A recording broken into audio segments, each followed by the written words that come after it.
Hello everyone, this is Psychotoic here with another video. I'm not even going to make an intro, we gotta get right into this. Skull Merchant. I need to say that I started this video as an evaluation of just the amount of potential that she had. What I walked out with was way more than I asked for, and more than you probably even know. Now, if it's not already obvious from the tone in my voice, as compared to other videos, yeah, this is gonna be a rant. But darn, I hope this gets around like wildfire. We need to talk about this. I'm going to start this video with a little bit of comedy. So, Skull Merchant is considered a hard killer, the likes of Spirit and Deathslinger. Now, this left my head a little twisted as I read it. But this is, of course, where I gotta start, because, you gotta pick the character before you even get to read the power. Now I'm going to go quick here, rule out the basics. 32-meter terror radius, we already know that. 4 drones, claw traps, disarm the drone, you get the claw trap on you. But I want to get to the juicy parts. Power aside, I'm going to list to you the following status effects that you just get for being Skull Merchant. For base kit, we have Undetectable, Haste, Killer Instinct, and Exposed. Now, typically when you have these many status effects in play, if there's many that can even compare to this quantity just at base kit, there's usually some risk reward involved, where if you do one thing, then you benefit in the other. Well, that lies our first kicker. So, if you let the drone exist, you are open to Exposed, you have to deal with Undetectable when the killer is inside of it, and then simply walking inside is Killer Instinct. Now that simply covers when you leave the drone there. Well, then they added the option to disarm it.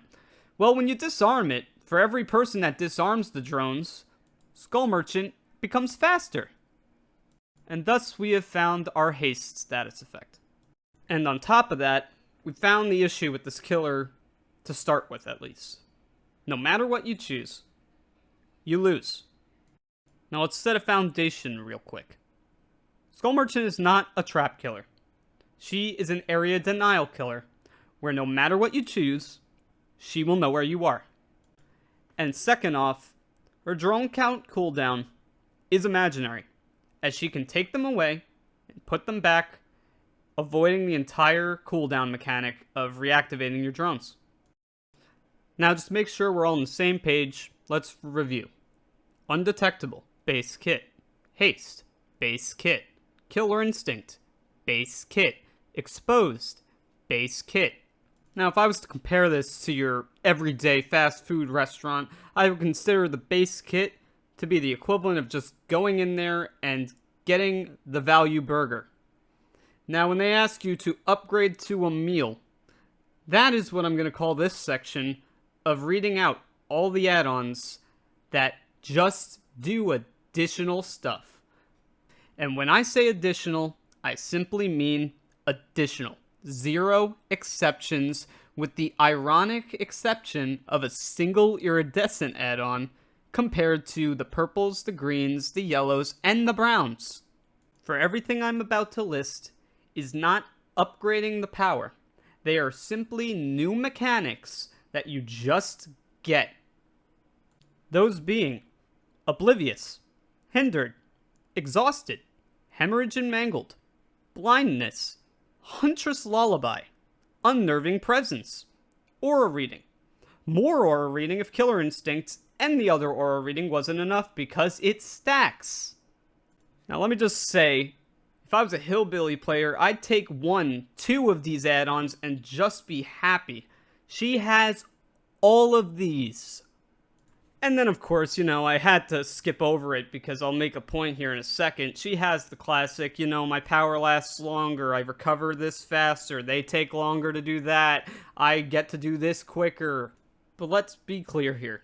The right way to play her is to take 3 gens within a very close proximity and maintain your presence there. For playing her any other way is just choosing to play an objectively worse killer. That is the equivalent of playing Clown, chucking a speed bottle at the survivor, and then not going into it yourself. Why would you give them a buff, and you just get nothing? For that is exactly what you do when you put a drone down, add a loop, and then walk away from it. Versus if you take 3 gens, you place your drones down, you get the status effects for free, plus whatever add-ons you get added to it, and you just get rewarded. For if you look at the statistics of what I'm explaining to you right now, 80% of the survivor objective can be completed, and it means nothing.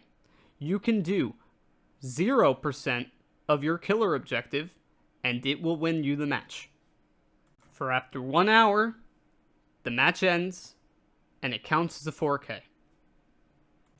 Now, of course, the better killer is going to be able to still manage to find some downs while maintaining their presence around the 3 gen. But the crucial part here, in this strategy of the proper way to play this killer, is you do not hook the survivor unless you can take them outside of the 3 gen without losing your control over the 3 gen. Because at the end of the day, why waste your time hooking a survivor when you can simply put them on the ground, leave them there, they inevitably die. Inside your undetectable status effect. Inside the potential exposed status effect for the rest of their team. At the end of the day here, there is no gameplay, there is no decisions, there is no skill expression. It is simply wait and execute compared to every other killer. Now the argument could be made about Pinhead. For the Lament configuration, we'll start a chain hunt just by doing nothing. But here's the crucial difference. The Lament configuration is indeed a gameplay element. For if I was the survivor grabbing the Lament configuration, I can opt to try and solve it across the map where my team is not. If he is in a chase and he chooses to teleport to me, it is a reward for the survivor, for he is in the wrong location. But if the killer is able to get that down, it is a reward decision for the killer opting to go to the survivor instead of sticking in the chase that they were in. And the opposite is also true, and is also still a decision and skill expression, understanding where you need to be in the game.